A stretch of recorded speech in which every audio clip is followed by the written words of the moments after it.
coletivo de 5 pessoas falando sobre sexualidade e saúde. Ana Luísa Fanganiello, psicóloga, mestre em sexualidade feminina. Se permitir se erotizar, se permitir ter desejo, se permitir buscar coisas novas, outras fantasias, sair do padrãozinho. Bernardo Rai, médico psiquiatra, professor e trabalha com a saúde mental da população LGBTQI+. É possível ter uma vida sexual saudável sem seguir normas e padrões estipulados pelos outros. Tereza Imbiruçu, médica ginecologista e obstetra. A sexualidade não é sinônimo de coito. Não se limita à presença ou não de sexo, de orgasmo. Marina Zanetti, psiquiatra e sexóloga. E na verdade todo mundo tem algumas fantasias que não necessariamente precisam estar sempre relacionadas ao outro como um todo. E que isso é individual, é algo que faz parte da natureza humana. Rafael Zene, psicólogo, sexólogo e educador sexual. Todo mundo tem um fetichinho, todo mundo tem uma vontadezinha. Eles são o Coletivo Ser. E aí, pessoal? Olá. Festa Tudo junina, bem? Estamos na época. Tudo bem com vocês? Boa tarde. Olá. Boa tarde. Tudo Olá. bem? E com a senhora? Oi. Também. Então, olha, bom dia, boa tarde, boa noite, coletivers. Bom dia para você, travesti, sobrevivente em um país recordista em violência contra mulheres transexuais e travestis. Bom dia para você, lésbica, sapatão guerreira, duplamente desafiado em um mundo machista e lesbofóbico. Bom dia para você, menino trans, que diante de uma sociedade extremamente falocêntrica e transfóbica, cada dia precisa se reafirmar e nos ensinar o que é homem. Bom dia para você, gay, POC afeminada, viadinho incompreendido, perseguido por sua sensibilidade e feminilidade, como se fossem compatíveis à própria existência. E aí, pessoal, seguinte, o mês de junho, ele é a data que estamos, gravando esse episódio, é o mês do orgulho LGBTQIA+. Questão do orgulho, nem nada tem relação com uma visão de superioridade ou que nós somos mais especiais do que outras pessoas, pertencentes a uma maioria, por exemplo. O que está em pauta aqui é a sobrevivência, são os direitos já adquiridos, né? Temos orgulho da nossa luta e da nossa caminhada, coletiva e individual. Cada LGBT, como a gente já abordou em outros episódios da primeira temporada, encontra no caminho uns desafios que vão para além das dificuldades experimentadas pelo resto da população. Determinadas particularidades acabam cruzando o nosso caminho, que são apresentadas social e externamente a nós e que poderiam ser evitadas se vivêssemos em uma sociedade menos hétero e cisnormativa. O problema aqui não é ser hétero e não é ser cis. O que é complicado é exigir que todo mundo seja, né? Bom, quero apresentar agora, gostaria que meus amigos queridos se apresentassem, por favor. Ana? Eu sou a Ana Luísa, sou psicóloga e estamos aqui, estamos juntos. Eu sou Marina, sou psiquiatra. Boa tarde para todo mundo. Boa tarde para quem estiver ouvindo a gente. Boa tarde, bom dia, boa noite, né? Para quem não estiver ouvindo também, boa tarde, porque sempre é bom a gente desejar coisas boas para as pessoas. Olha! Boa tarde, mulher do Queiroz. Olha! Polêmica! Oi, eu sou Tereza, sou médica ginecologista e a gente tem 2 convidados aqui muito legais hoje, então acho que vai ser um episódio bem bacana. Olá! Bom dia, boa tarde, boa noite. Eu sou Bernardo Rai, sou psiquiatra e bonito pra caralho. Arrasou. Bom, antes de a A autoestima é boa, gente. Maravilhosa. Bom, antes de a gente apresentar os nossos convidados, o presente episódio, ele é muito importante para a gente do Coletivo C.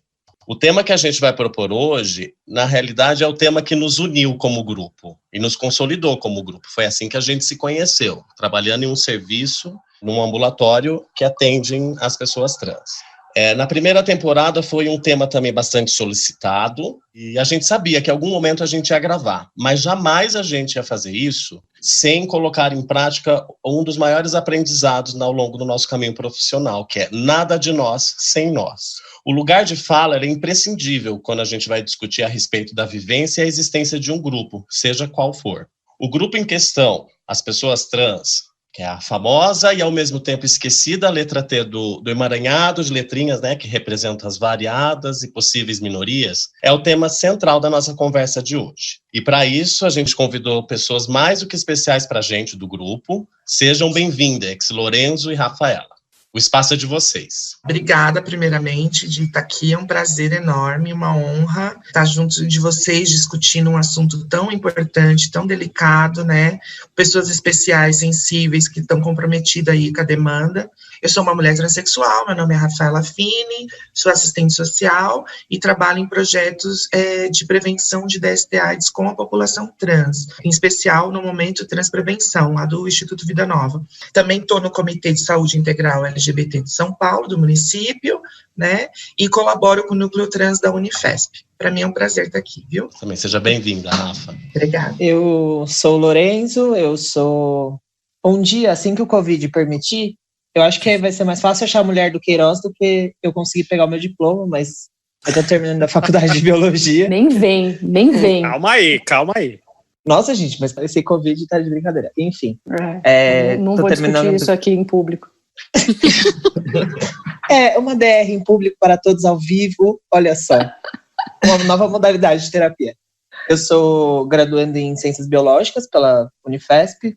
Também, assim como a Rafa, estou membro do Comitê LGBTI Municipal de São Paulo, que em breve vai ter notícias importantes e quentinhas para a população no município, não só de profissionais, mas também de pessoas atendidas. E a quem possa interessar, sou um homem trans, na verdade sou uma pessoa trans masculina e bissexual. É isso. Azul, seja bem-vindo, Lô. Aliás, Rafa Zene, na abertura, você falou de pessoas bi? Não. Não falei, né, gente? Boa. Também. Olha também só. Não. Então, não puxar a orelha. E assexuais boa. também, hein? Ó. Também. Olha. Tá lembrando 3 aqui, ó. Só na... Inclusive, a gente tá na nossa pauta de ser discutida. Inclusive, esse esquecimento. Boa, Bê. E aí, pra gente ver como... o acrônimo LGBTQIA+, é diverso e mesmo dentro deste acrônimo, a gente, por mais que tome cuidado e tal, acaba esquecendo ou deixando passar algumas das letrinhas, né? Então, mais uma vez, lembrando que é o mês da diversidade, que todas as letrinhas sejam contempladas e se sintam presentes no nosso podcast e também na sociedade, né? E aí a gente pode começar a causar a partir de agora. Rafa, tá perdoado. Rafa Zene. Ai, gente. Obrigado, Brasil. Tá bom? Depois dessa bronca ao vivo. Não é, querida? Mas é que vai ter um plot twist no meio. É que tem um plot twist programado. Tem, daqui a pouco. Todos nus, aqui, ao vivo. Guarda, pessoal. E aí? Então, vamos começar com algumas dúvidas que surgiram, Rafa? Quer falar? Podem falar. Não, a sequência que você tinha mandado. Eu acho que uma das dúvidas que eu acho que a gente podia começar já assim, ó, no vrá. Para a Rafa, diretamente, qual é a diferença entre mulher trans e travesti? Geralmente perguntam bastante. Bom, assim, se você for olhar de uma maneira profunda mesmo, não tem uma grande diferença, porque as duas identidades estão dentro dessa questão do confronto às normas binárias, né, vamos dizer assim. Mas, em termos assim, eu acho que o que tem que ser ressaltado é o aspecto político. Travesti é uma identidade muito política, né, de confronto mesmo, de não aceitação dessa coisa de homem e mulher. A travesti, ela se coloca como política tanto na sua expressão da sexualidade, né, nessa variável feminina, mas também ela não quer ser nem homem nem mulher, ela reivindica o lugar do meio ou do não do meio. Não sou obrigada mas assume uma identidade feminina, ou seja, gosta de ser tratada, ser vista, ser respeitada como uma mulher, mas ela não reivindica este lugar na sociedade, muito pelo contrário, ela reivindica um lugar de transgressão das normas. Já a mulher transexual, ela reivindica o lugar de mulher trans, né? Mas ainda assim ela sente a necessidade de fazer cirurgias, de fazer intervenções que se alinhem mais com a identidade dela. Por exemplo, a operação, a cirurgia de redesignação sexual. Para uma mulher travesti, por uma travesti, isso não é tão relevante. Muito pelo contrário, ela fala, as mulheres travestis, elas falam, eu sou uma mulher de pau. E não tem problema nenhum nisso. Eu sou uma mulher que gosta do meu pênis. Já uma mulher transexual, geralmente, isso é algo que traz muito incômodo, desconforto, que atrapalha a vida dela, né? Então, ela procura essas formas de se sentir melhor consigo mesmo, com seu corpo, alinhando aí a sua identidade ao seu corpo. Eu acho que, em linhas gerais, seria isso. Eu, por exemplo, eu acho um pouco estranho, porque é como se você estivesse categorizando, né? Colocando em caixinhas, e eu acho isso horrível. Mas vamos dizer que eu me identifico como uma mulher trans. Mas nos espaços de poder eu falo que eu sou travesti, porque travesti tem essa bagagem política, né? Foram perseguidas, até hoje são mortas, mas na época da ditadura foi muito mais. Então, gente, aliás, vocês têm que me cortar, porque eu sou uma matraca, eu fico falando que nem uma louca, se vocês não me cortam, já era. Mas eu acho que eu respondi a pergunta. Pode ficar tranquila que a gente tem um modus operandi quase lacaniano. Pronto, acabou, pode ir. Próximo. Eu escutei uma vez, sim, eu escutei uma vez de uma travesti, ela falou pra mim que ela era toda mulher, mas ela tinha um plus. Eu achei essa definição ótima. Queria comentar que eu achei a sua definição muito interessante, porque se a gente for pensar, a identidade de gênero, ela também pode ser, assim, dependendo do olhar, pode ser vista como algo que vai para dentro de uma caixinha também, de uma classificação, que é o binarismo, né? Então, assim, a travesti, ela confronta isso. Então, ela confronta esse modelo de gênero, né? De que ou você tem um gênero ou outro dentro de uma concepção binária, né? Então, é muito, muito legal isso. Eu achei bem interessante, assim. E talvez por isso que seja tão marginalizada, né? Talvez não, isso é um fator que acresce, né? Porque as mulheres transexuais, de certa forma, quando elas não falam, têm passabilidade, adotam um modelo de vida binário, ela meio que se camufla ali na sociedade, né? Até um mecanismo de defesa. Já a travesti, não, ela grita aos quatro ventos, é um viver em constante ato político, né? Ela está sempre lembrando, olha, vocês não mandam em mim, quem manda em mim sou eu. É mais ou menos isso. E agora a provocação vai para o Lorenzo, e é isso que acontece com os homens trans. Os homens trans têm uma passabilidade maior e acabam, né, ficando mais, opa, peraí, não é comigo.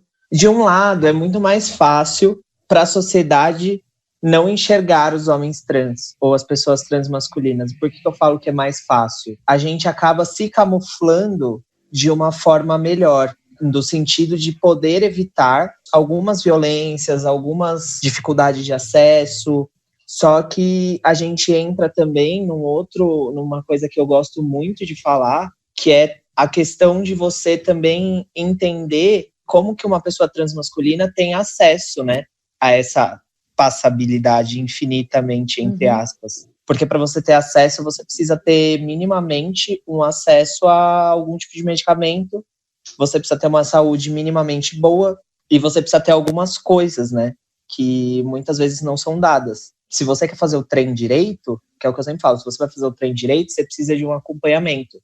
Mas os profissionais de saúde hoje não estão habilitados a. E isso é uma grande questão, porque eu tenho alguns amigos que fazem, cada um faz a sua técnica doida, e eu sempre falo isso com eles, de fazer técnicas hormonais bizarras que não funcionam e que acabam revertendo os efeitos. Mas isso eu acho que a gente vai falar um pouco mais pra frente. Só que, ao mesmo tempo que quando descobrem, ou quando você grita, não, eu sou um homem, e assim como as travestis têm, eu reivindico, sim, eu tenho uma buceta e eu não tenho o menor problema com isso, isso se torna alvo de fetiche ou de repulsa.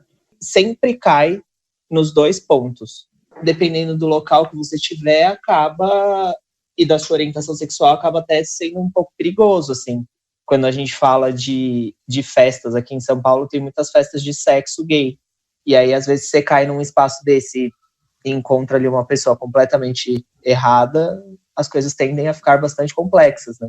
Porque é isso, enquanto você tiver uma buceta, você ainda vai ser inferior frente à sociedade falocêntrica. Eu acho que esse é um dos... A gente não precisa discutir isso agora, mas só para dar um spoiler aí, eu acho que essa questão da objetificação dos corpos trans também é algo importantíssimo e que a gente tem que abordar aqui.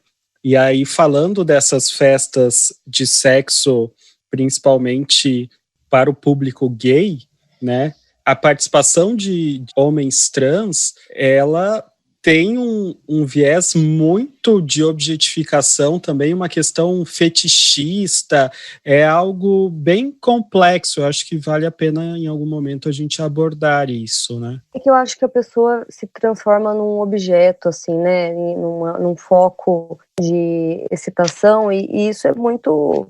pode machucar muito, né, porque ninguém quer ser visto como um objeto, todo mundo quer, né, ser visto como uma pessoa, como alguém completo. O que eu ia pegar de gancho, não sei se ela terminou, concluiu, é que ela falou assim, que pode causar sofrimento. Não pode, com certeza causa sofrimento, né? Eu acho que isso é um dos pontos principais quando a gente vai falar de saúde sexual da população trans. O quanto esse fetiche na nossa saúde de uma maneira geral. Eu fico pensando aqui numa outra coisa que a Rafa falou, né, da saúde sexual. O Rafa falou sobre a questão da afetividade. Pouco é falado sobre a questão da sexualidade da pessoa trans. Quais são as disfunções sexuais que passam por isso? Quais são as questões, né, de fantasia? Porque a vida sexual não tá atrelada a gênero, está atrelada a desejo. Não é falado sobre isso. Parece que assim, pronto, vocês fizeram transição, vai lá, segue feliz. E a sexualidade, como é que fica? Quais são essas disfunções sexuais que tem a população trans? Não só a questão de disfunção, a questão da própria orientação sexual. Como se a palavra trans eliminasse a possibilidade de uma orientação sexual, como tem direito a pessoa cis. É isso que eu percebo. E foi legal até o Lorenzo e o Bert ter levantado. Quando o Lô se apresenta como um homem trans, né, pertencente à transmasculinidade, bissexual, né, as pessoas às vezes têm uma dificuldade em compreender por achar, né, que se estaciona ali no gênero. Isso foi uma questão que eu aprendi muito no núcleo trans, atendendo as pessoas, né, ao ouvir e pensar. E por isso, quando discutimos na possibilidade, Rafa, desse episódio, eu pensei muito numa conversa que nós tivemos num congresso, não lembro qual dos, né, mas falando a respeito da afetividade, das relações, da orientação sexual da pessoa trans. Então é bem bacana. O Lorenzo já respondeu uma pergunta que surgiu para a gente apresentar aqui, arrasou, que é sobre justamente a fetichização e a transfobia dentro do meio gay. Entende? E depois a gente até poderia falar, jogo aqui, para falar dos aplicativos de pegação, que são super transfóbicos, né, e feticheiros. As bichas lá não respeitam. Então é legal até pra gente elucidar aqui o quanto na própria comunidade LGBT existem preconceitos e deixar bastante evidente. Quando eu falei a questão das disfunções, é tipo a travesti, quando ela quer usar o pau pra transar. Não perguntam sobre isso. Na hormonização, ela pode causar uma impotência. O homem trans, quando toma muita testosterona, pode ter problema, né? O aumento do clitóris e como é que fica isso. A gente não para pensar, né? Como é que vai usar essa sexualidade? Como é que vai ficar essa sexualidade? E eu acho que aqui dentro do meu local de fala, eu não sei para as meninas trans e travestis, mas pra gente também não é orientado. Outro dia eu tava numa mesa, toda vez que eu falar outro dia é antes do Covid, tá? Tá. Num outro tempo, onde não ouvia Covid, eu tava... Quando a gente podia sentar numa mesa? Nossa, gente, saudade. Tava conversando com uns meninos que tomam hormônio, sei lá, anos, uns 7, 8 anos cada um. E aí eles simplesmente não sabiam que algumas coisas, assim, se você fizesse com o seu clítoris, você teria problemas. Alguns não sabiam nem como limpa. E eu fiquei tipo, caraca, velho. Porra, 2020, sabe? E aí a gente, além de pensar na disfunção, na falta de cuidado e todas as coisas que são impostas, também não nos é ensinado a lidar com essa nova corporeidade, sabe? Uhum. Eu não sei como que é para as meninas, eu jogo até aqui para Rafa, mas pra gente é bastante complexo do ponto de que não nos ensinam a lidar com um corpo novo, né? E eu acho isso bastante osso, porque pode trazer várias... A Tereza é ginecologista, ela vai saber falar muito melhor que eu, mas pode trazer várias complicações, né? Eu posso pegar o gancho de uma coisa que, quando vocês me fizeram um convite, eu fiquei pensando muito. Quando se fala de saúde, se tem muito ainda em vista a saúde como algo físico, algo imediato ao corpo. E como a minha formação é em serviço social, eu bato muito na tecla, porque o conceito atual da Organização Mundial sobre saúde é o bem-estar biopsicossocial.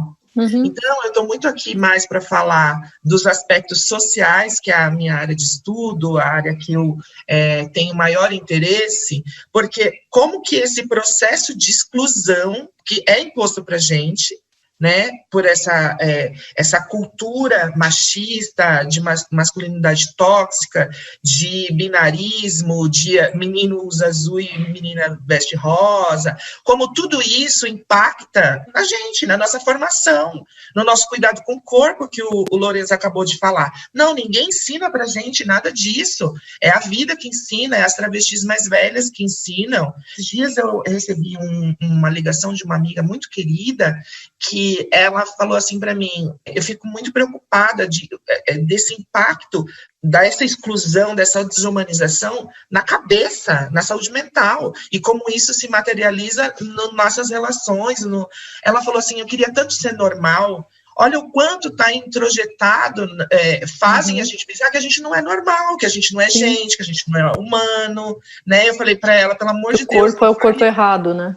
Que ocupa um corpo errado, o quanto essa transfobia internalizada faz com que a gente busque uma passabilidade que muitas vezes é inalcançável e às vezes também não faz sentido. É muito mais interno do que de fora, né, do que pelo outro. Acho que tem que ser uma aceitação de si mesmo, né? Mas é um processo bem doloroso, né, Marina? Você aceitar ser algo, ter uma identidade que é tão humilhada, que é tão rechaçada pela sociedade, que é tão estigmatizada, que é tão apontada. Para mim é um pouco complicado falar de passabilidade, porque eu sei que eu tenho um privilégio, eu ando nos lugares, as pessoas não ficam me apontando, mas eu já passei por isso, eu sei o quanto doloroso é. E eu fico pensando, se a gente está falando de saúde, enquanto isso impacta, por exemplo, no uso do hormônio que o Lourenço trouxe, no uso do silicone industrial, o quanto tudo isso afeta a gente. Quanto uma mulher trans, por exemplo, ela tem vontade de usar o pênis dela, mas ela não usa porque vão rechaçá-la. Porque como assim? Você era menina, agora você quer ser menina e quer usar seu pênis? E quanto isso você não pode ter prazer, né? E quanto... São questões fundamentais que são pouco levantadas mesmo. E mais uma vez é aquele lance, e aí pensando na saúde como um todo, o viés quase que exclusivamente biológico, né? Então a gente vai restringindo as publicações, os estudos e tudo, vão sendo restritos àquilo, e a gente esquece que o ser, a pessoa, ela é muito mais ampla que a biologia. E acaba sendo aquele tipo de pergunta que vocês adoram, que é, tipo, se é homem ou mulher, se usa cueca ou calcinha, né? Eu acho que a pergunta que mais me incomoda é se eu sou operada e quanto que é o programa. Eu acho que foi as perguntas que eu mais ouvi na vida foram essas. Mas a gente pode problematizar depois também. Tá. Deixa a Tereza falar e a gente volta. Por favor, Tereza. Que eu lembrei, quando a Rafa começou a falar, né, de um episódio que aconteceu comigo. E eu digo que sim, que realmente a gente não tem essa formação. A gente discutiu até em um episódio anterior sobre essa falta de informação até dentro do meio acadêmico, na nossa formação dentro de como subespecialistas depois.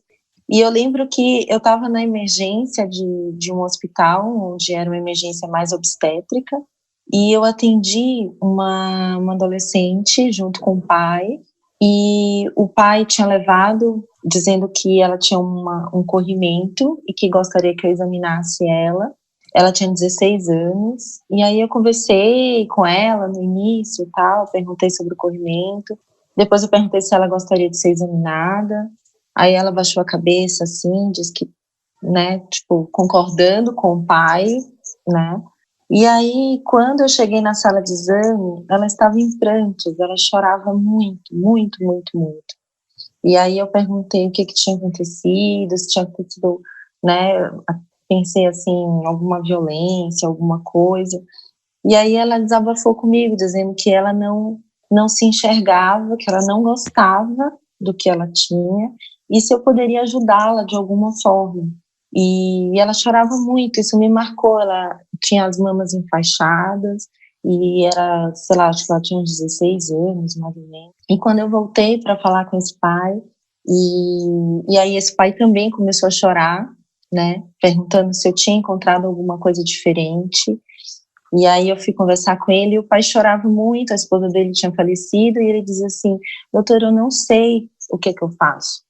E eu me vi ali numa emergência, onde várias enfermeiras entravam e diziam assim: doutora, está nascendo, doutora, a paciente está com 9 centímetros, doutora, na cesárea estão te chamando, doutora, não sei o quê. E aquela situação ali, né, em que ambos estavam chorando, em que ambos estavam sofrendo, e realmente às vezes eu me vi assim: como que eu posso orientar? Para onde que eu vou encaminhar? Como que eu posso acolher? E eu acho que isso falta mesmo. Falta a gente falar sobre isso, falta a gente aprender sobre isso, e porque muitas vezes pode chegar como dúvidas, e pode chegar como dúvidas de ambas as partes, tanto da família quanto pela pessoa que está passando por isso. Então, quando você começou a falar em saúde sexual de uma forma ampla, eu acho que não é só uma saúde ginecológica ou não, né, de pênis ou vagina, mas a saúde de uma forma geral. O quanto que aquela adolescente estava sofrendo com tudo isso, o quanto que isso impactava, né? E aquele pai também estava perdido. Então, eu acho que é extremamente importante quando você fala de saúde sexual de uma forma geral mesmo. E o quanto que os médicos também têm que perguntar, né? E tem que sair, tem que ter canais para perguntar, porque tudo bem, todo mundo tem dúvida, mas tenha humildade para perguntar e ir atrás, né, de saber para onde encaminhar e o que fazer. E mais uma vez vem a discussão da formação acadêmica, né? Sim. Que aí vem todas aquelas questões do tempo que é gasto, e não importa a sua profissão, a sua formação, o tempo que é gasto para discutir questões relativas à saúde como um todo de populações minoritárias, e não importa quais sejam, e quando a gente fala exclusivamente da população LGBTQIA+, isso ainda é muito mais restrito. Aliás, queria agradecer pessoalmente Lourenço pelo auxílio no trabalho da Michelle. Muito obrigado, viu, Lourenço? Já saiu? Ainda não, ainda estamos na fase do Covid. Agora, não, é estatística, que é uma aluna minha que sentiu essa necessidade na graduação de medicina, que pouco é visto, e ela está estudando alguns aspectos ginecológicos da população T. Então é bem interessante o trabalho dela. Lourenço, que vamos falar a verdade, é o nosso consultor para assuntos especiais. É verdade. E para abobrinha também, né? Lógico. Gente, os memes dele são maravilhosos. Rafa, você falou das questões que mais te incomodam, e as perguntas, assim, uma delas eu fiquei bastante chocado. Esse lance de se você é operada ou não, pelo menos para mim, como alguém que se dedica ao estudo da saúde mental da população LGBT, é algo que sempre vem nas consultas, né? E com um certo incômodo e com razão, né? Agora, o lance de quanto é o programa, eu fiquei bem tocado, assim. Como é isso? As pessoas chegam e perguntam na cara dura mesmo? Agora acho que não tanto. Primeiro porque eu tô namorando, então eu não saio, não tô em aplicativo de paquera, né? Tem Covid também. E porque acho que a grande maioria agora sabe que, de fato, eu trabalho na área social, sou assistente social, mas no começo, assim que eu me formei, foi muito engraçado, porque várias pessoas ficavam assustadas quando elas falavam assim, o que você faz? Eu sou assistente social. Como assim? Tipo, indignadas, assim, como assim? Você furou a bolha? Eu lembro que um rapaz estava me paquerando e quando ele me perguntou, ele falou, mas o que é assistente social? Aí eu expliquei um pouco, que geralmente as pessoas não sabem o que é assistente social, qual é o papel, e aí ele falou assim, nossa, mas eu não sabia que você podia ser assistente social. Deu, como assim? Não, eu não podia ser. É qualquer pessoa que faça a graduação e tal. E aí, conversando com uma amiga psicóloga que é trans, ela falou que ela passa pela mesma coisa. É quase como se a gente não tivesse capacidade e que o lugar que está destinado a nós é o lugar da prostituição, da marginalidade, que é um lugar legítimo de poder, de resistência, mas que não pode ser o único lugar possível para a gente, tem que ser um lugar que se a pessoa escolha querer estar naquele lugar, não que seja única, exclusivamente a única possibilidade. E quando me perguntavam quanto é o programa, que eu falei que foi a pergunta que mais me perguntaram, se eu sou operada, acho que uma coisa está ligada à outra, né? É como se eu, Rafaela, não fosse um ser humano que pode ser boa filha, que pode ser boa profissional, que pode se engajar com questões da natureza, ambientais, que tem um leque de dimensões para explorar. Não, é como se pessoas travestis e transexuais, a única dimensão que importa é da sexualidade. Aí, às vezes, as pessoas falam assim, que as travestis são hipersexualizadas. Elas são hipersexualizadas ou a sociedade... Coloca elas nesse lugar. Coloca ela nesse lugar. Então, quando me perguntavam quanto era o programa, eu falava assim, não, eu não faço. E você, quanto que é? E as pessoas se espantavam. Como assim você está perguntando se eu faço? Ué, mas você está perguntando se eu faço programa? Eu posso perguntar. Não, mas eu sou homem. Não, mas eu sou mulher. Então, eu sou trans. Eu também não sou... Não está no meu destino escrito lá, olha, você vai ser assim, assim, assim. Eu que faço meu destino. Acho que é mais ou menos por aí. É só abusada, né? Não, mas eu achei eu amei. Acho justo. E se fazer programa estiver no seu destino e for uma opção, um objetivo, também não teria problema algum. Eu acho que é isso, é a gente tirar, porque vai ter um episódio sobre programas, e tirar também esse viés e essa visão moralista que pode surgir, né? Mas aguardem que a gente vai falar mais sobre isso. A gente tá cheio de dar spoiler, né? É isso que eu ia falar. Hoje é o episódio de falar qual vai ser todos os episódios da temporada. Vamos lá, gente. Isso vende. Faz técnica. É técnica. Deixa eu só fazer mais, só para complementar, quando me perguntam se eu sou operada ou não, eu lembro até hoje de uma situação de uma amiga que ela estudou comigo 4 anos da faculdade e ela falou que no último semestre, nos últimos dias, 4 anos eu estou para perguntar uma coisa, não sei como perguntar, fico com medo de perguntar, daí eu falei, eu já sei o que é, eu vou te responder, mas antes eu quero te fazer uma pergunta. Como é a sua vagina? A sua vagina é funda, é larga? Como que é? O clítoris é grande? Ela ficou com o olho arregalado, ela falou, mas para que você quer saber isso? Eu falei, está respondida a sua pergunta. Se eu tenho vagina ou pênis no meio das minhas pernas, o que vai mudar para você? Você vai transar comigo? Ela, eu não quero saber mais, não precisa me responder. Eu acho que essa aprendeu bem, né? Gente, essa daí nunca mais vai perguntar. Se fizer de novo, é falta de juízo já mesmo, ou de vergonha na cara, no caso. Achei ótima a resposta, gente. Nossa, até eu que não tomei a resposta, fiquei desgovernado. Eu queria escutar realmente o Lorenzo algo muito também íntimo, um pouco. né? Não faz sentido algum. Eu acho que dentro de um contexto de uma avaliação médica, dependendo se isso couber, eu acho que o ambiente de saúde é um ambiente diferente mesmo, né? Que eu acho que algumas questões precisam realmente estar presentes, mas uma pessoa que é tua amiga, realmente, né? E a gente vê muito isso. Isso não é problematizado para a maior parte das pessoas, mas isso precisa ser, de fato. Sim, que é esse negócio de, tipo, ninguém chega para outra pessoa e fala, baixa as calças aí para eu ver se, né? O que você tem. Por que para uma pessoa trans eu preciso chegar e falar, ou a partir do momento que eu vejo né? Mulher trans, homem trans, eu preciso saber o que ela tem no meio das pernas. Não faz o menor sentido. Eu acho que pegando um pouco do gancho do que todo mundo já falou aqui, eu penso também muito igual a Rafa, que antes da gente falar dessa coisa tecnicista, de acesso ao hormônio, de acesso à saúde e tal, a gente tem que pensar também no conceito da OMS de qualidade de vida, né? De entender pessoas trans enquanto pessoas de direito. São pessoas de direitos e que muitas vezes esses direitos são negados e que afetam diretamente a qualidade de vida. E é uma coisa que eu sempre brinco, que daí para frente é só para trás, porque se você afeta a qualidade de vida da pessoa, e não falando só financeiramente, é uma pessoa rica, milionária, ou que seja, sei lá, super bem sucedida no emprego e tal, mas de qualidade de vida mesmo, de ter acesso a afeto familiar, sendo ele de sangue ou não, que você tenha amigos, que você tenha alguém que te queira bem, que você tenha um lugar confortável para morar, e de novo, não é sobre ter uma mansão, ou sobre ter, mas é sobre ter pelo menos algum lugar para morar. Teto.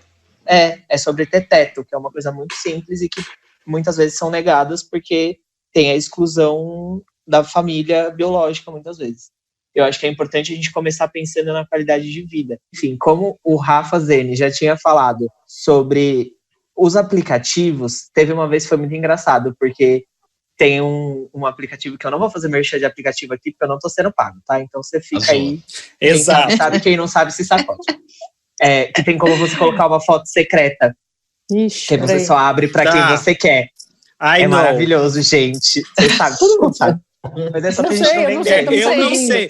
A Tereza não sabe, certeza. Eu já tive pacientes que me contaram, eu não sei. Entendi, senhora. Tereza sabe. Eu não sei, senhora. Eu não sei, Depois gente. você me manda inbox, tá, Lorenzo? E aí você pode colocar uma fotinho secreta, assim, que você abre pra quem você quiser. E que geralmente são nudes. Aí no meu era a foto de um pintinho, assim, tipo, perguntando, o que você quer? E aí toda vez que eu abria essa... Porque, tipo, ninguém fala, oi, tudo bom? Comeu hoje, querido? Como tá seu dia? Belo dia. Não fala. Ele já vem pedindo acesso à foto privada. E aí sempre que eu abro essa foto, a gente recebe alguns xingos. Tipo, eu e os amigos, a gente tem essa foto quando a gente abre esses aplicativos pra brincar. E é bastante isso, assim, esses aplicativos pra brincar. Pra né? brincar. Não, a gente não precisa saber também da intimidade do Lorenzo. É uma brincadeira mesmo, porque eu acho um estudo social, cara. Esses aplicativos é bizarro. É assim, ó, um bagulho que é engraçado, gente, de verdade. Eu tenho dó de quem precisa usar isso, mas é... Não, dó não, vai. Tem quem use e que fique tudo bem. Que usa muito bem. Usa muito bem. E que usa para chilipa, como diz a minha mãe. É pra chorar, pra aceitar e chorar, né? A Tereza, coitada. A Tereza usa. Não, eu falo isso. Não foi muito porque eu tô lembrando de uma experiência que a gente teve no Sul, no Rio Grande do Sul, em Gramado, onde todos os perfis, e aqui eu tô falando de aplicativos gays, porque eu nunca baixei os aplicativos pseudo-héteros. Todos os homens que estavam nesse aplicativo, todos os perfis estavam discreto, fora do meio e não sou afeminado. E eu fico com dó, de verdade. Não pessoa chata, sim. Pessoa sem graça. Aí sim. Discreto. Discreto, fora do meio e não afeminado. Meu amor, o que você tem pra me oferecer? Mas aí, gata, Pra que você tá ali, então? Não, mas aí eu encontrei a gata, que a gata era a hosta do restaurante de fundi, e ela pulava mais do que uma gazela. E aí tava eu e mais dois amigos e a gente conseguiu. Amada! Amada, querida, a senhora é discreta aonde? A gente mandou pra ela, a gente chegou em casa. Ô, Lô, e assim, e que tipo de, assim como a Rafa citou perguntas assim, que eu fiquei também muito chocado, Rafa, fiquei bastante. Que tipo de abordagem desse estilo bastante transfóbica e escrota, eu diria, vem até por esses aplicativos? Eu acho que nos aplicativos tem, pra mim, que não sou uma pessoa magra, não sou uma pessoa padrão, tem outros atravessamentos, mas eu acho que o de caráter mais transfóbico eu não me coloco nesses aplicativos enquanto um passivo. Primeiro que eu não acredito nessa denominação gay e lésbica de passividade e atividade, porque eu acho que o sexo ele é fluido, mas vem sempre a pergunta, mas como você é ativo se você não tem um pau? Aí eu falo... Falocêntrico. Mas é isso, geralmente a comunidade cis-gay, ela tende a ser, porque a masculinidade ela é construída em cima do falo. E você não é homem se você não tem um falo. E aí, uma vez eu perguntei, tinha uma POC muito gente boa, que depois a gente acabou se tornando amiga. Ela perguntou isso, eu falei, seu sexo é só meter? Que sexo sem graça, hein, gata? Aí ela aí, tipo, acabou a conversa e depois de uns dias ela veio e falou, eu tava pensando no que você falou, não sei o quê. Mas é isso, tipo, é questionamentos do tipo, é sempre os questionamentos cirúrgicos, tipo, você ainda tem peito? Nossa, eu gostaria muito de comer alguém com uma buceta. Eu queria saber como é. Fala, amado, abre, tem um livro aqui, tem um livro de anatomia, gata. Você abre esse livro, tem tudinho, te explica buraco por buraco, coisa que coisa. É genial. Eu estudei ele 4 anos e é tira e queda, tem tudo lá. Tem, mas inclusive, eu acho aquelas de silicone, né? Pode comprar, já que você quer tanto, né? Você tem tanto fetiche com isso. Então. Mas eu acho que são atravessamentos complexos quando você não vive numa sociedade que está estruturalmente pensada, sabe? Hoje em dia a gente ainda tem muito uma coisa do fetiche. Eu sempre vou bater nessa tecla, porque eu tenho alguns amigos meus que têm canais de entretenimento adulto, e eles até falam o quanto tem crescido, principalmente durante o período de isolamento social, a procura por serviços presenciais e a assinatura desses canais, né? Aí, quando a gente vem para a vida social, quando, se por um acaso Covid der uma melhorada e a gente puder sair e se afetar, será que essas pessoas ainda vão ter coragem de se afetar com a gente, pessoalmente? Acho que quando a gente sair em 2022, né, Lorenzo? É isso, né? 2050. Talvez quando meu cabelo terminar de ficar grisalho, a gente vai estar se encontrando num barzinho, senhora. Eu acho que isso que você disse é talvez o gancho certo para a gente voltar naquele assunto que eu falei no início da objetificação e da fetichização dos corpos trans. Como é que vocês veem isso? Como é isso daí? Porque aí, mais uma vez, vem a questão de se é algo que a pessoa faz por vontade própria e não que seja socialmente imposto ou por uma falta de repertórios ou coisas assim, porque também é difícil a gente conseguir entender essa linha, né? Mas se é algo feito por livre-arbítrio, digamos assim, ok, mas quando acaba sendo forçado de alguma maneira a essa objetificação, né? Como é isso para vocês? A gente pode tirar como ponto de partida o Brasil. Parece clichê, mas não deve ser clichê isso. Deve ser algo que tem que ter muita atenção. O Brasil é o país que mais mata transexuais no mundo. E é o país que mais consome conteúdo pornográfico de travestis e transexuais. Então, tem alguma coisa errada aí, né? Porque eu acho que essa masculinidade, essa sexualidade que o pensamento hegemônico coloca como normal, traz consequências, não é só para travestis e transexuais, é para a sociedade como um todo. Tem um monte de homem que sente tesão por travesti e nega isso até a morte. Ou então vai lá, igual o caso que apareceu, o cara foi lá, transou com a travesti, depois foi e matou porque se sentiu arrependido.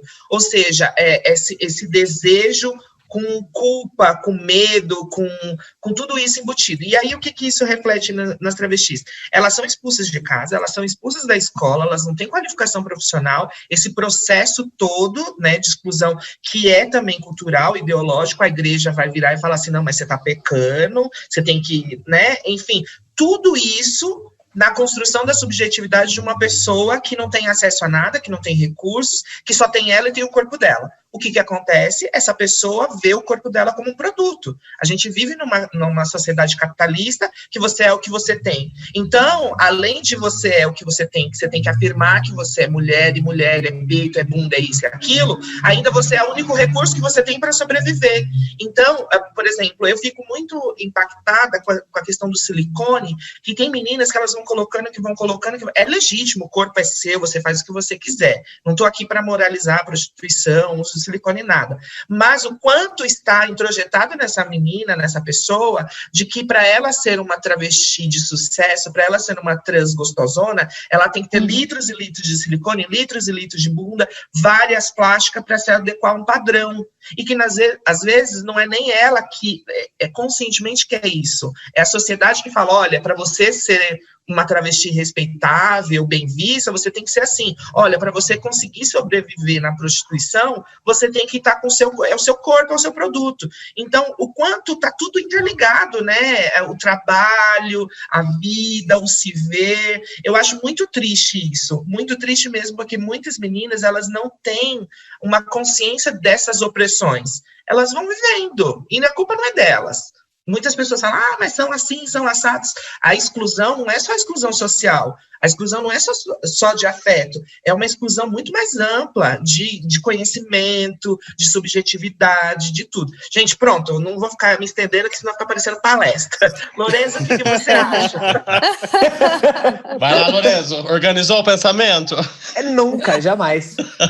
Eu tava lembrando de coisas que eu queria falar da primeira vez. Isso que a Rafa traz, de quanto a questão sexual, que ela é complexa para as pessoas. Eu tenho um amigo, engraçado, né? A gente sempre tem um amigo. Juro que quando falar que eu tenho um amigo, não sou eu, porque eu gosto de me expor. Ontem eu me expus no joguinho com o microfone aberto. Foi uma vergonha só. Ai, fiquei com vergonha, até lembrei.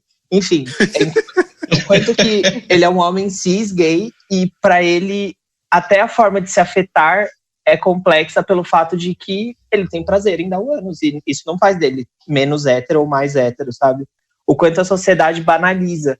E aí eu fico pensando que é muito isso, de como os fetiches são impostos. Eles são impostos, no meu ponto de vista, de um ponto que é aquilo que sai da normalidade, é aquilo que dá um negocinho diferente, uma emoção diferente. Um chururu. Um chururu, um fogacho, como diz a Ana. Eu acho que ele vem desse ponto e vem da quebra também de alguns paradigmas. Por exemplo, eu ouvi do marido de um amigo meu, o marido desse amigo é um homem cis e esse meu amigo é um homem trans. Eu ouvi da boca dele, ele sendo casado com essa pessoa, sei lá, uns 3 anos mais ou menos, falar que buceta é nojento. Existe isso ainda dentro da cultura gay, de que a buceta é nojenta, de que ela fede peixe. Aí você pergunta pra pessoa, você já cheirou um peixe podre e já cheirou uma buceta limpa? Aí a pessoa fica o quê? Desesperada, né? Porque eu falo, se por um acaso a buceta tiver com um cheiro muito ruim, você fala pra essa pessoa ir no ginecologista que alguma coisa ali não tá bom, entendeu? Deu errado ali em algum momentinho do negócio. Eu sempre trago pra questão gay, de homens gays sendo bissexual, porque é onde eu vejo que tem o maior problema e a maior fetichização.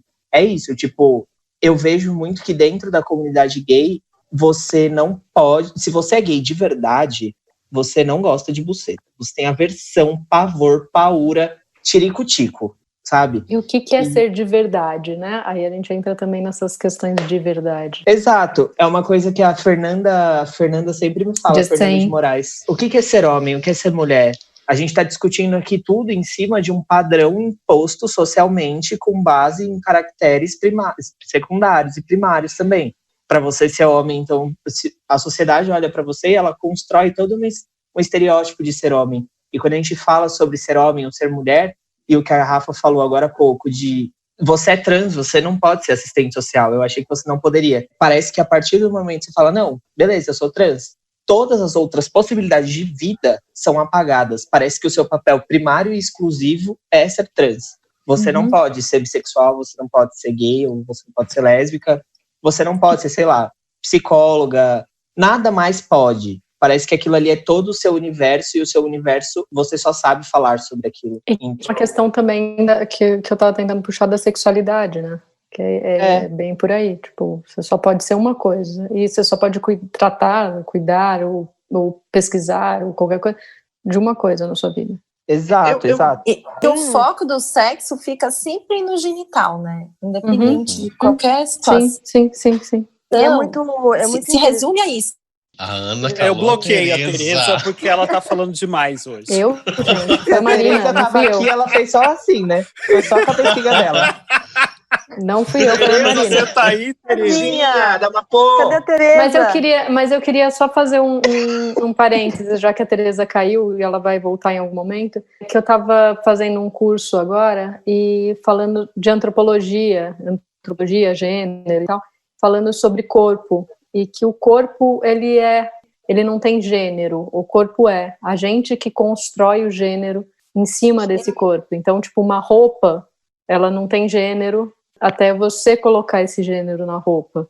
É o que a Butler fala, né? A performance, né? Sim. Exato. Eu ia comentar isso, que eu acho que assim, ó, quando pra gente também acho que foi um pouco complexo captar esses termos e tudo o que significa, porque a gente não chega a pensar que a gente tem um corpo e que o corpo é um instrumento nosso e que a gente cria a partir daquilo o nosso significado do que nós somos.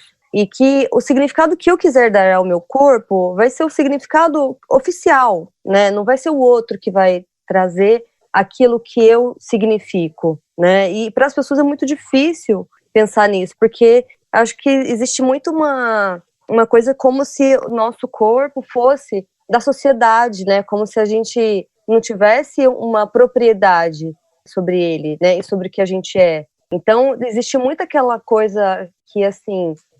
então aquela pessoa é trans porque ela queria se relacionar com X pessoa. Tipo, e aí fica, sabe, é como se a pessoa tivesse que se adequar a partir de um olhar externo e as coisas funcionam de uma forma tão dissociada da pessoa, né, que tá ali. Desumaniza, tira a humanidade. Eu acho que quando a gente entra com a questão de fetiche, é você tirar a humanidade do ato, por isso que entra numa categoria.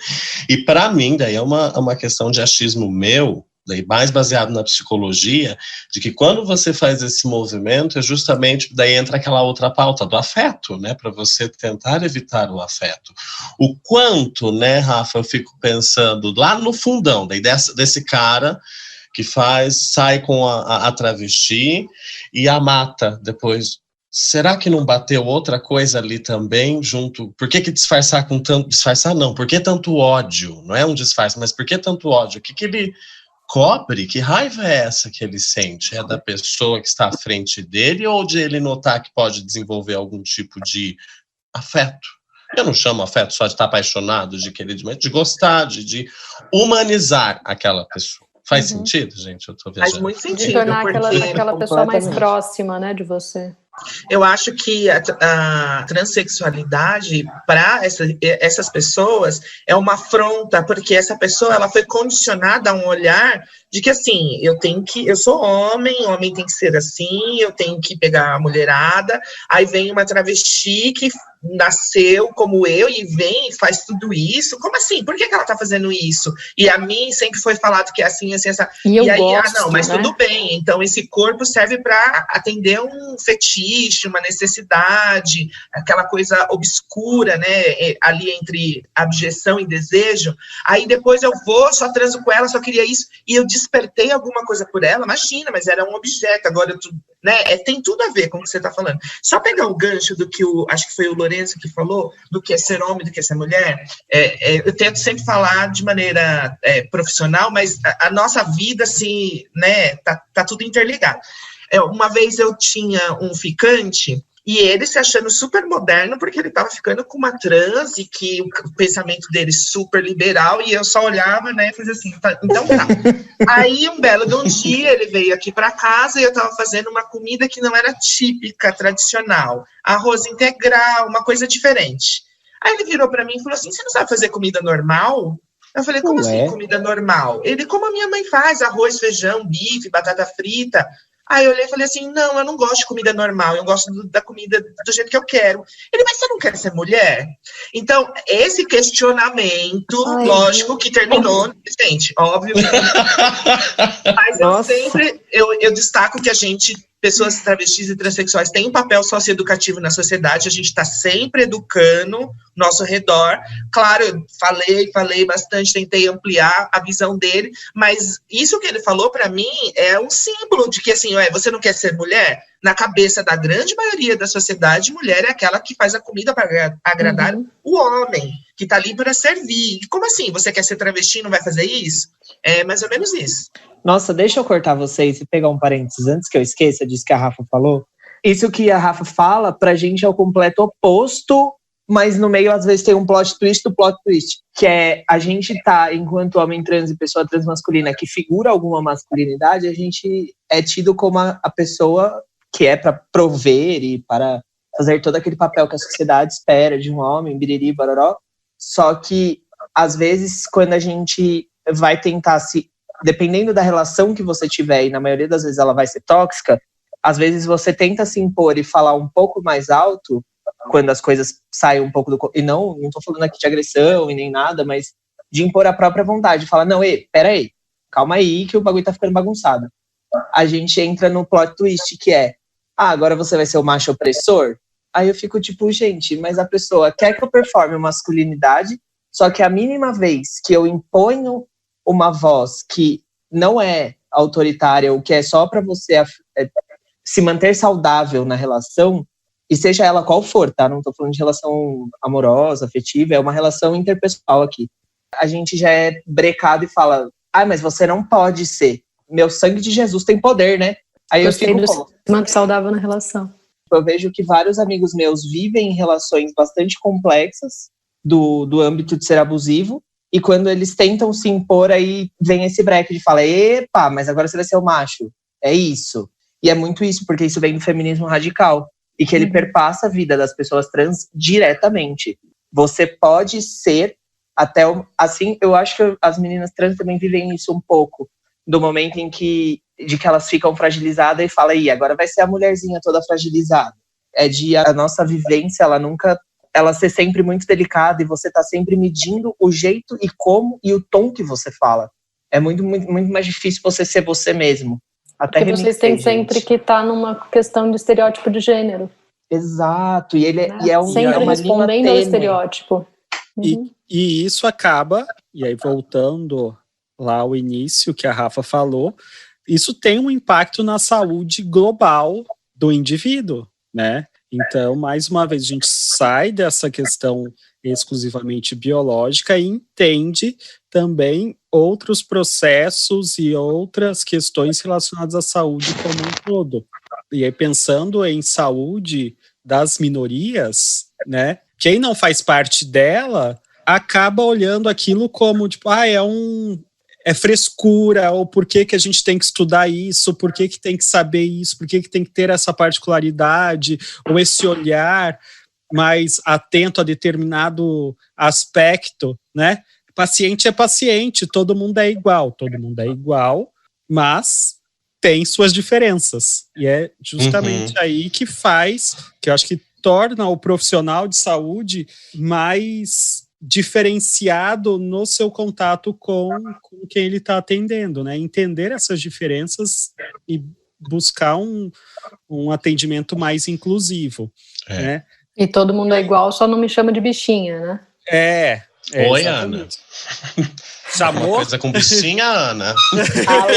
Alô, alguém na escuta, bichinha? Opa, bichinha. Você sabe que algo que vocês comentaram que eu tinha esquecido, e voltou agora. Tô de Lorenzice. Nossa, é difícil, né? Lorenzei aqui. Vou usar pra sempre. Fica ouvindo os próximos episódios, viu? Pode usar, amigo, porque é isso, é minha vida. Você tá num quarto assunto e eu volto lá pro primeiro. Agora uma experiência como clínico, atendendo, né? Tanto assim, uma questão que eu acho interessante, aí mais como sexólogo, inclusive, nem como psicólogo, que a pessoa trans, claro que não dá para generalizar, mas ela tem uma consciência corporal maior do que a pessoa cis, que a Marina havia comentado. Eu digo isso, que nos casos de disfunções sexuais, uma grande maioria existe uma questão de uma dificuldade em relação à consciência corporal, entende?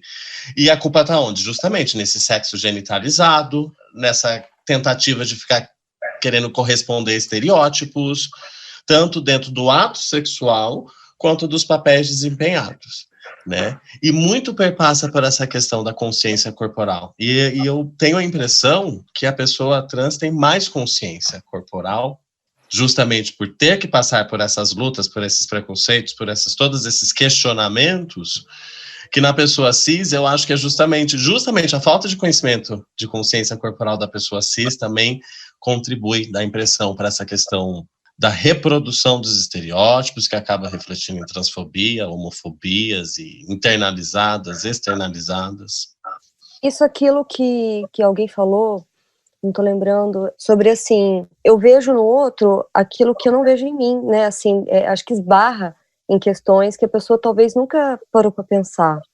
E aí ela volta com uma agressão, né? Então, eu acho que, na verdade, as pessoas, elas não têm noção do quanto elas não exploram o seu corpo, as suas vontades, o que elas de fato querem. Que nem a Rafa mesmo falou, né? Que muitas mulheres trans, elas nem percebem que elas estão num papel que foi colocado para elas. Isso não serve só para as mulheres trans. Acho que isso serve para todo mundo, para mulheres, para homens. As pessoas não questionam, né? E aí acabam por desconhecimento e porque o diferente as afeta, elas respondem isso com agressividade. Tereza, você voltou, caiu, você queria falar alguma coisa, já que o Lorenzo deu a abertura, né? Vamos respeitar aqui. A gente pincelou no início em relação ao atendimento à saúde, como médica e por ter passado por todo o processo acadêmico e de subespecialização também, como, né, e o que vocês acham que poderia ser feito diferente, como poderia ser feito diferente, como que o profissional poderia buscar isso? Eu queria ouvir de vocês, assim, como pessoas que procuram por profissionais, que dificuldade que vocês encontram e o que poderia ser feito diferente, entende? Queria só fazer um parênteses antes. Quando a Tereza fala subespecialização, não é uma especialização inferior. Subespecialização é especialização da especialização. Ponto. Não! Uma ultra especialização. Vai. Lorenzo? Assim, eu não quero responder só a sua pergunta, Tereza. Eu quero fazer um gancho com outras coisas que a gente não falou ainda. Não sei quanto tempo a gente ainda tem.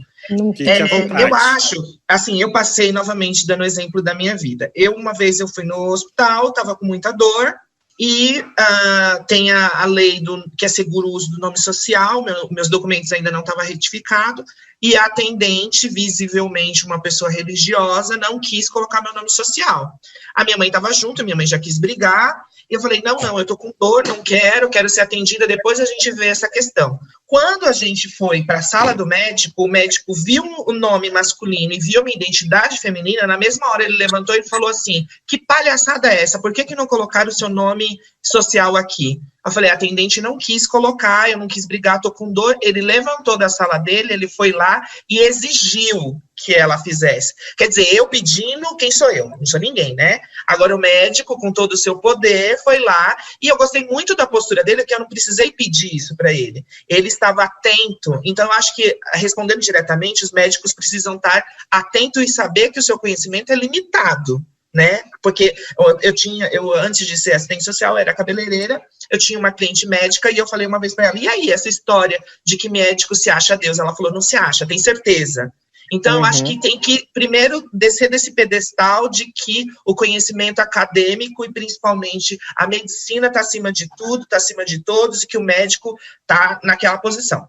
Por exemplo, na minha atuação com prevenção, que eu não falei nada, e é uma coisa muito importante de falar da saúde sexual da população trans, que são as ISTs, né, a maior vulnerabilidade, eu vou na casa das meninas, né, com outra travesti, e a gente fala de prevenção, de uma maneira horizontal, e todas as meninas são unânimes em falar, nossa, eu nunca tive acesso a esse conhecimento, nossa, como é gostoso ouvir isso de você, nossa, se fosse um médico eu não iria dar atenção, porque o médico já chega com seu jalequinho, sou doutor tal, e já coloca um distanciamento, como se aquela pessoa não soubesse de nada. Ela está ali só para ouvir o que ele tem que falar e ele tem toda a autoridade. E quando você se coloca numa relação horizontal, você abre abertura para o diálogo. Essas pessoas têm conhecimento também. Então, eu acho que, primeiro, é sair do pedestal. Segundo, forçar a academia a incorporar essa pauta, essa estudo dessas especificidades, que é importante, dentro do currículo, né? A academia tem um papel importante. Quem é que produz conhecimento? É o homem cis, hétero, branco, rico, né? Tem que ter abertura para esses novos conhecimentos, produzir conhecimento que esteja ali no chão da terra, com as pessoas que precisam, de fato, né? E quando a gente está falando de saúde, a gente precisa falar da sexualidade, precisa falar das doenças sexualmente transmissíveis, eu costumo falar que o genocídio com a população trans é social. Porque o suicídio, o uso de drogas, a gente não falou aqui ainda, né? A depressão, tudo isso está tudo interligado, né? E aí falam, a população trans é a que mais tem HIV, que maiores taxas de prevalência, incidência e tal, mas o porquê? As pessoas refletem o porquê? É porque elas querem, é porque elas acham legais, elas estão na esquina porque é legal, tá na esquina, levar ovada, levar todo tipo de violência? Não, porque não teve oportunidade. Ou seja, uma coisa está ligada à outra que volta lá do começo. A saúde como bem-estar biopsicossocial. Não tem como você virar para uma travesti e falar assim, olha, toma os seus hormônios direitinho, faz tudo bonitinho, sendo que ela não tem casa, sendo que ela não tem paz dentro da casa dela, sendo que ela apanha, está num relacionamento abusivo com um cara que bate nela. É mais ou menos isso. Pronto, Lorenzo, vai. Porque não tem o aqué também para tomar o hormônio bonitinho. Né? Exato. O aqué é do verbo dinheiro, tá, gente? Tereza. Do verbo dinheiro é ótimo. Eu amo. Pensando nisso que a Rafa tá falando, eu lembro muito de um dia que eu tava conversando com o Magnus, e ele tava muito chateado porque um artigo dele, isso sendo o Magnus, uma grande referência de saúde trans aqui no Brasil, um artigo dele que era para contar as experiências e tudo que tinha se aprendido com a população trans num artigo e como a gente do verbo os médicos, como que tinha melhorado esse atendimento, como que tinha mudado a forma e como isso poderia ser refletido em outras técnicas acadêmicas para melhorar a ciência mesmo, né, para avançar. E o artigo dele foi negado porque não tinha nenhuma validação científica, era só baseado em experiência. Sim. Olha só. Era qualitativo. E aí ele tava assim, devastado. Quem conhece o Magnus sabe do que eu tô falando. Sei bem. E é bem complexo isso, porque tipo assim, você enquanto pessoa trans, e cientista, se você só fala das questões trans de novo, é porque você só sabe falar disso, você é só isso, mas quando outra pessoa vai produzir o conteúdo e vai tentar de alguma forma interferir nos conceitos já estabelecidos, eurocêntricos, brancos, que é importante a gente sempre pontuar isso, que a ciência ela é branca e rica. Isso nunca deve sair da pauta. E aí vem essa coisa de que quando alguém também tenta construir, essa pessoa é invalidada, independente de quantos artigos ela tenha, de qual é o tamanho do currículo Lattes, do ArcID dela, e de toda a carga científica que ela leva. Se você estiver falando da população trans, você já vai ser menos. Isso é legal de colocar, pegando um gancho do que a Rafa falou no final. Mas voltando para o que a Tereza perguntou, eu trabalhando com médicos na Secretaria de Estado da Saúde, médico é Deus. E eu acho isso engraçado, eu pontuo muito isso, porque eles são sempre doutores sem doutorado, na maioria das vezes. Quando você não chama de doutor, é quase como se você tivesse, sei lá, enfiando o dedo na ferida inflamada. Então eu acho que precisa muito mais de humanidade na medicina. Parece que nos últimos tempos a medicina tornou-se muito mais uma coisa para fazer a grana, para ser rico, para mostrar que ele é uma pessoa de poder. Falar, olha, você fica aí na sua que eu sou médico, eu sei o que eu tô falando. Do que uma coisa para cuidar do outro. Que eu acho que é isso. Para mim, eu acho que a saúde, você está cuidando do outro. Você tem que se doar para cuidar do outro. E não numa coisa altruísta, mas é numa coisa que é a sua profissão. O aqué é uma coisa que vai vir, como todas as outras profissões. Na medicina um pouco mais, muito mais talvez. Mas é isso, é você dar um passo para trás e falar, epa, eu posso aprender com essa pessoa. E a partir daí, você vê no que você pode ajudar. É uma coisa que a Ana sempre fala para mim, que ela, quando a gente faz as sensibilizações, né, Ana? A primeira pergunta é sempre como você quer ser chamada. Não vou me comprometer. Vai sim. Você já concordou? Antes de falar que não, você já falou que sim, agora já era. Temos prints, Ana. Que é isso, tipo, muitas vezes a gente fica focado num problema e esquece da pessoa humana, esquece de investigar outras coisas. Enquanto médica ou enfermeira mesmo, é importante você sempre investigar a gama da pessoa e não só se ela vier a um consultório de especialidade, não ir só na especialidade, e abranger um pouco mais e ver como que você pode ofertar a saúde para essa pessoa de modo global. Porque é isso, às vezes você, o B, todo mundo que está aqui, que eu tenho plena confiança por enquanto, eu falo por enquanto porque ainda não deu nenhuma fora, né? Mas pode ser que dê porque é todo mundo humano. Eu acho que é isso, sabe? São pessoas que são tidas como referências dentro da população trans, mesmo que vocês não saibam. Eu sempre vejo, alguém está precisando de um psiquiatra. Aí eu sou sempre o que fala, não vai no particular. Mas aí sempre tem a que vai, né? Quem não acredita no nosso lindo SUS ou porque é realmente urgente. Enfim. E aí a gente encontra algumas pessoinhas que são, infelizmente, uma minoria e que são incríveis. E aí eu acho que é papel de, por enquanto, já que só vocês que são a minoria são incríveis, de ofertar e de abrir esse espaço de cuidado da saúde. E pensando um pouco no que a Rafa falou de prevenção de ISTs e HIV, é importante eu pontuar aqui que os homens trans não estão incluídos no estudo da PEP e da PrEP. E a justificativa é bizarra, que é com base de que homens trans, porque as travestis eles incluem enquanto pessoas que trabalham com prostituição, que têm uma maior vulnerabilidade, mas homens trans hétero não são incluídos no programa porque não tem nenhum risco. Mas espera, se você é um homem trans hétero que faz programa, você tem risco, porque você está fazendo programa. E é isso, e a gente não é incluído nesse estudo. É um estudo que é centralizado nos Estados Unidos, tem-se discussões lá para ampliar para homens trans. Porém, contudo, todavia, ainda não veio. Isso já está sendo discutido há pelo menos 2 anos. Então, é complexo a gente parar e pensar isso. Não sei, é uma coisa que sempre me incomodou. A gente não pode fazer parte de vários espaços, né? Mesmo ele sendo de pseudo-saúde. Estamos caminhando para o fim. Mas eu queria pegar um gancho aí de algumas perguntas que foram feitas agora na nossa live e tal, pensando no mês que nós estamos, mês de junho, mês do orgulho, LGBTQIA+, e tal.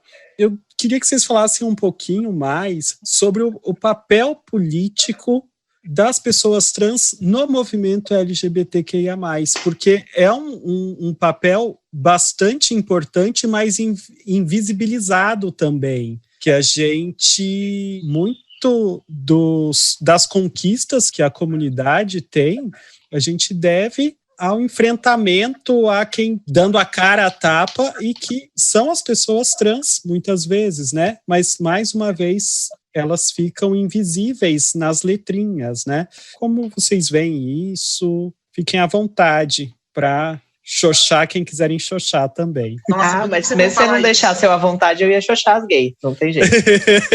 Então, faça isso, Lorenzo, que eu tô até aqui pensando como falar sobre isso. Fala, Lorenzo. Podem falar, gente. Falem. Fiquem, por isso que vocês vieram. Eu acho que o movimento LGBT, o LGB, né? Ele não... Primeiro o LG, porque o B e o T estão na mesma vala de esquecimento, no meu ponto de vista. Por mais... Olha aí, a gente pega um exemplo. O Rafa, que é uma pessoa incrível, que deu aquela gafe zoada no começo. E é uma coisa que é muito... Xoxei. Olha aí, você falou pra xoxar, xoxei. Eu tinha deixado o resto. Agora eu vou dar o spoiler porque eu tô levando comida à toa. Eu deixei as outras letras para o final, pro meu tchau. Suas escrotas, estragadoras de plot twists. Não, mas é importante a gente Não, mas eu acho bem importante. Tô brincando. Pode chuchar. É importante a gente pegar isso, porque mesmo você sendo uma pessoa super do meio, super incrível e tudo mais, e que eu conheço que deu poucas gafes, até você tá passível de um erro. Então, a comunidade, eu falo a comunidade LG, porque a comunidade G, ela é GGGGG, falocêntrica, branca e malhada. É a comunidade Smart Fit, é o que eu brinco. Bolsonaro. Então, olha, laranja? Pronto, falei. Nossa, um bolinho de laranja hoje. Eu acho que vem muito isso. Então, se você... E ela é muito voltada para si mesma. Eu vejo muito o mês de junho, o mês das gays, a parada gay. E todo mundo esquece que quem fez esse movimento foi uma mina trans, preta, que é Marsha P. Thompson, lá nos Estados Unidos. E aí vem as gays se apropriar do movimento e falar, não, é tudo nosso, a gente que tá aqui, a gente que sempre esteve aqui, vocês só estão aqui porque a gente tá hoje. E esquece de olhar para trás, 1967, mais ou menos, e lembrar do Projeto Tarântula, que ele está em curso até hoje. Então, assim, aliás, tem um documentário do programa Tarântula, que era do estado de São Paulo, de extermínio das travestis, principalmente as negras, no YouTube, para quem quiser ver, for free. E eu acho que é assim. E aí, a minha grande crítica às lésbicas também é que é um movimento muito fechado.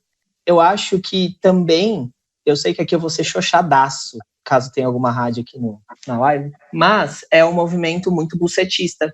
E eu falo isso porque é complexo ao ponto de que raramente uma travesti, mesmo que seja uma lésbica super pra frentex, vai querer se afetar uma travesti. E aí fica aquela coisa de, tipo, o quanto o movimento se ajuda. A gente vê que o movimento T, ele é sempre o esquecido.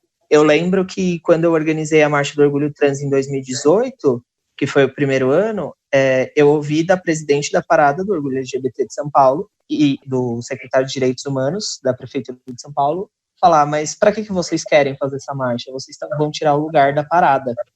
Vai tomar no seu cu, a parada tem 4 milhões de pessoas, a nossa marcha teve 6 mil pessoas.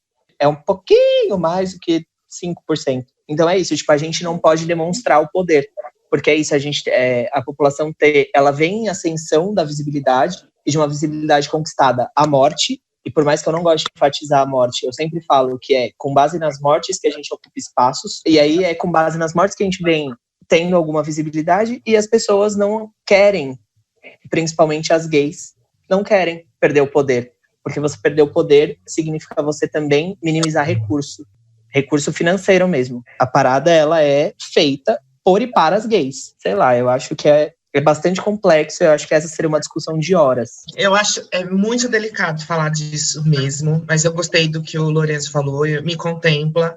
É muito, muito, muito complexo. Eu acho que o movimento não faz uma autocrítica em várias questões. Eu acho que o movimento não se revê enquanto movimento. Movimento, para mim, é mobilização, é o que o Lourenço falou, muitas vezes é falando de si para si, né, a quem atinge, a quem mobiliza, a quem chega. As travestis que estão sendo oprimidas nas periferias, elas são contempladas com esse discurso, chega até elas, faz algum sentido, ou como muitas falam que é um carnaval, fora de época, tal. Eu acho que precisa ressignificar esse poder que o movimento tem, e principalmente dar protagonismo para as travestis e transexuais, como o Lourenço trouxe, foram as que estavam na frente, as que morreram, e que morrem até hoje, né, e que muitas vezes serve só como cota. Eu me incomodo profundamente com essa questão, a gente precisa ter uma trans aqui, porque, né, faz parte da letrinha, mas que abertura que você dá para essa pessoa, que importância você dá para a fala dela, que protagonismo, que visibilidade. A gente precisa falar de morte, mas a gente também precisa falar de potencialidades, de qualidades, do que essas meninas são capazes de fazer, dessa resiliência, e isso eu não vejo. Então, eu, enquanto profissional, assistente social, eu tenho que trabalhar na perspectiva de fortalecer essas lutas coletivas, né, de fortalecer o movimento, mas o movimento, para isso, precisa rever várias coisas. Eu acho que o movimento coletivo carrega muitas das deficiências, é um reflexo das carências, vamos dizer assim, individuais, que se refletem no coletivo, e não param para ver, não fazem autocrítica, meio que está no piloto automático. O mundo está mudando, muita coisa acontecendo, então ainda da mesma maneira, aí muda a linguagem para se tornar mais contemporânea, mas a essência a mim não contempla. Então eu fico no meio que entre a cruz da espada de criticar, mas ao mesmo tempo eu acho que é importante. Os direitos que a gente teve foi a base da pressão do movimento, então o movimento tem um papel importante, mas ao mesmo tempo, eu, enquanto uma mulher trans, eu me sinto negligenciada muitas vezes por pegarem a gente só para de uma maneira estratégica, de uma maneira assim, olha, elas estão aqui, mas cadê? Qual poder de fala estão dando para elas? Eu acho que é isso, e talvez quando o movimento, quando os gays cis que estão no poder rever essa questão do privilégio, e aí se perguntar o que eu estou fazendo com o meu privilégio para que essas travestis tenham mais humanidade e tal, e não ficar só no discurso, só no respeito, no discurso, for para a ação concreta, aí talvez a sociedade comece a mudar um pouco, porque a gente precisa dar um exemplo primeiro, e não é isso que eu vejo. Infelizmente, para mim é doloroso falar isso, mas não é o que eu vejo. Desculpa, se falei demais. Nossa, é muito assustados de todos. Não, era isso mesmo. Toma chachada, você não devia ter deixado a gente achar. Mas era isso mesmo. Eu acrescentaria ainda a questão do movimento feminista da Hard Femme. Eu acho que entra aí juntinho com a questão LGBT, né, o movimento de letrinhas, mas aí também é isso aí, a gente vai ficar horas aqui falando. E um adendo ao que a Ana está falando, a gente fala de movimento Radfem e a gente tem esse mesmo movimento assinando proposta junto com deputados e vereadores do PSL que querem excluir a população trans do mundo. Eles acham que a gente é o grande mal do mundo. E tem alguns projetos que eu não vou citar porque eu não gosto de dar visibilidade para coisas bosta, que são assinados por movimentos feministas, que se dizem feministas, né? Então a gente fica aí entre a cruz e a caldeirinha, citando minha mãe. Inclusive fica a dica, se você estiver escutando no momento atual, tá rolando uma pirâmide falando que é do movimento feminista. Super, né? Perigosa. Isso é perigosíssimo. Não. Na verdade, essa pirâmide é antiga. Eu até lembrei de você. Não te chamando de antiga, pera, um segundo. Ela já vem aí uns 3 anos e tal. Olha isso, só me zoa. Não, é porque eu falei antiga e falei de você, aí, né? Não vamos estremecer relações aqui. Imagina, amorzinho no coração. Eu posso complementar uma coisa? Vocês colocaram na pauta interseccionalidade. Eu acho que talvez tudo isso que a gente está discutindo seja porque as pautas são fragmentadas, né?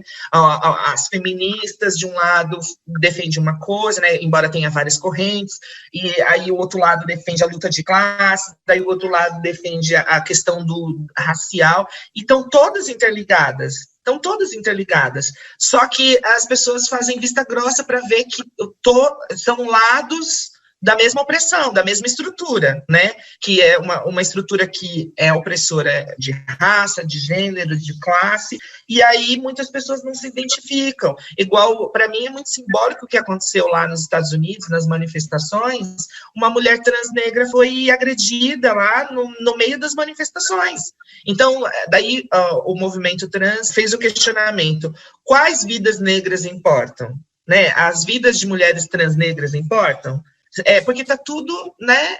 E muitas pessoas fazem vista grossa para ver o quanto oprimidos também oprimem, né? Acho que é por aí. Ixi, travou. Acho que entra aquele negócio do quando mexem com. Tem aquele poema que eu nem sei. Olha isso, vou citar um poema que eu nem sei de quem que é. Quando mexeram com. Clarice Lispector. Os negros, eu não me importei, eu não era negro. Quando mexeram com os gays, eu não me importei porque eu não era gay. Enfim, assim vai. Exato. Neila Torraca. Acho que é assim que eu fecho. Meu momento. Gente, Dercy Gonçalves, em memória.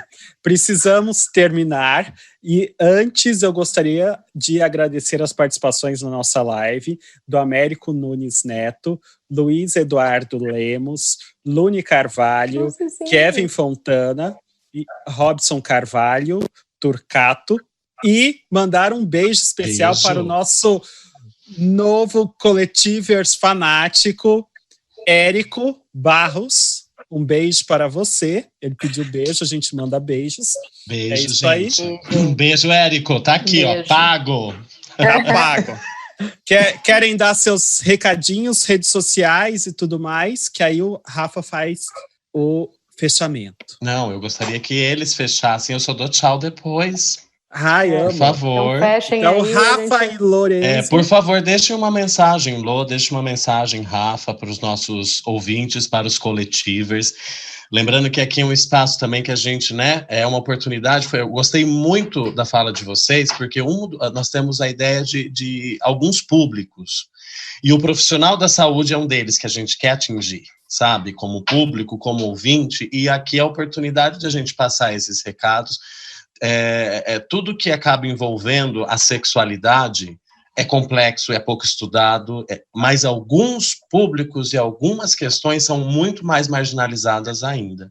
Então, a ideia do nosso podcast sempre foi essa, de transmitir conhecimento, né, e experiência e vivência de uma maneira prática, leve, né, não tão academicista, não tão elitista, e então aqui é por isso que eu gostaria que vocês deixassem uma mensagem, por favor, sobre a importância desse debate, né, e principalmente, eu gostei muito que vocês humanizaram muito a questão, porque era essa a nossa intenção sempre, né, desde o princípio, e obrigado. Mas eu acho que fica um grande agradecimento a todo o coletivo por chamar a gente e querer discutir, querer ouvir e dar essa oportunidade de espaço, porque é isso, a gente ainda está bastante ligado a pessoas que têm alguma voz e que muitas vezes são profissionais, mas isso é extremamente importante que vocês abram esse espaço, e aqui a gente xoxa, mas a gente também dá carinho, então fica o agradecimento e é isso, assim, enfim, nas redes sociais é isso, eu posto memes 24/7, de vez em quando eu dou uma problemática. A gente, meme é tudo na vida, ainda mais nessa quarentena. Quem quiser, eu tô lá pelo Instagram do Coletivo Ser, porque eu prefiro fazer a propaganda de vocês do que a minha, né? Sigam eles e lá vocês me acham. E eu acho que é isso, assim, o grande recado que fica principalmente nessa quarentena, para quem estiver ouvindo isso mais para frente, é lembrem-se de ser humanos e de bem querer quem vocês acham que não tá perto de vocês. Porque uma coisa que veio para mim nessa quarentena é eu tenho ainda as melhores amizades que eu poderia ter. E todas as pessoas que estavam comigo antes desse período estão comigo nesse período também, que é bastante delicado. Por mais que pareça muito gratiluz, vamos fazer um bem, assim, real. Porque eu tô vendo que cada dia mais a gente tá se batendo e se agredindo verbalmente sem querer construir. Eu acho que o recado grande é esse. E um beijo pra esse sábado lindo. Vamos tomar uma cerveja, né? Não posso tomar mentando. Então você toma sem álcool. Tomou? Oh. Não, é oportunidade. A gente não pode esquecer daquela cervejinha que parece xixi. Mas ela existe. Existe, tá aí pra isso. Tá. Rafa? Bom, eu queria agradecer muito. Eu achei muito rico. Me perdoem se eu falo mais que a boca. É o impulso de querer falar mesmo, de querer colocar essas questões aí. Essa é uma oportunidade super rica. Agradecer mesmo que continuem promovendo discussões como esta. Já virei fã. E eu acho que o meu recado final seria que a sociedade, e aí independente de ser profissionais, a sociedade, ela precisa encarar a transexualidade como uma possibilidade real, legítima, da diversidade humana. Não é nem da diversidade sexual, é da diversidade humana. Nós somos diferentes, nós temos direito de fazer o que a gente quiser com o nosso corpo. E a diversidade tem que ser vista como riqueza, né? E na nossa sociedade é muito vista como desigualdade. Diferença não é sinônimo de desigualdade. Tem que ser vista como um potencial de riqueza, de saberes, de possibilidades. Eu acho que é isso. Eu acho que toda vez que quem está ouvindo ver uma travesti, não a julgue por o que você está vendo naquele momento. Tenta refletir qual é a história de vida daquele ser humano que está ali, né? Acho que é isso. Obrigada, gente. Muito obrigada, vocês dois. Eu quero muito agradecer. Assim, estou muito feliz por vocês estarem aqui, por a gente poder conversar e achei muito rico tudo que a gente falou aqui. Sempre é um prazer sentar e conversar, sempre aprendo muito com vocês. É isso. Também agradecer vocês pela oportunidade assim, de estar aprendendo. E foi muito legal ouvir tudo, e eu acho que a ideia do coletivo é essa mesmo, né? O nome coletivo, eu sempre falo isso, porque eu acho que o nome coletivo traduz a vontade que a gente tem de realmente de ampliar, de incluir, e é isso. Obrigada. Eu achei maravilhoso, obrigada, Rafa, obrigada, Lorenzo. Foi muito legal. Também acho, Tereza, quando eu imaginei o coletivo e esse podcast, eu visualizei justamente esse tipo de discussão e realmente trazer assim, questões muito humanas e muito reais em pauta. Eu acho que isso, a gente tem falta disso, né? A gente quase não vê isso nas redes sociais ou em tudo que a gente consome. Eu acho que a humanidade precisa disso, as pessoas precisam disso, né? Gente, Rafa, Lorenzo, muito obrigado pela participação. Estejam sempre convidados e esse espaço está aberto. Gostaria de mandar beijos para os nossos coletivers e sigam a gente no Instagram, @coletivoser. Escutem a gente em todas as plataformas. No podcast Apple, por favor, 5 estrelinhas pra gente ganhar alguma coisa que eu não sei o que é. Mas fique aí o nosso beijo. E Rafa, Fique à vontade. Então, gente, eu gostei da provocação de vocês. O meu erro foi não ter avisado vocês antes, que eu não tinha me esquecido. Mas sim, a proposta era que eu peguei o mainstream LGBT, entende? Aquele que é mais enfatizado e discutido. Mas não, nós temos outras invisibilidades dentro dessas letrinhas que podem acontecer, sabe? E eu acho que é até legal da gente se propor a trazer em episódios essa representatividade, né? Também, então, vai um tchau para os bissexuais, né? Que são negados a sexualidade e a possibilidade de prazer e amor. Na realidade, ao bissexual nega-se um lugar de pertencimento, né? Um tchau também para os assexuais, que nos ensinam que afeto está no mesmo patamar que a atração meramente física e sexual. Um tchau também às identidades não binárias. Obrigado por deixarem livre a todos a possibilidade de se expressar. E um tchau aos intersexuais, que acabe tanto desconhecimento e desrespeito que essa população tem, que respeitem as suas e que deem a possibilidade de escolha. Esqueci alguém, gente, antes de dar um... Eu acho Tomaram as bocudas? Eu não falei que... Assim, vai e volta, né? Mas aí entra no mais. Ana, não tá não começa a problematizar, não tá nas letras. E aí a gente vai ficar até amanhã. Devia estar. Eu também acho. É isso. Agora, então, opção de orelha pra mim, que fui ansiosa e não esperei. Então, um beijo para todas, todes, todos.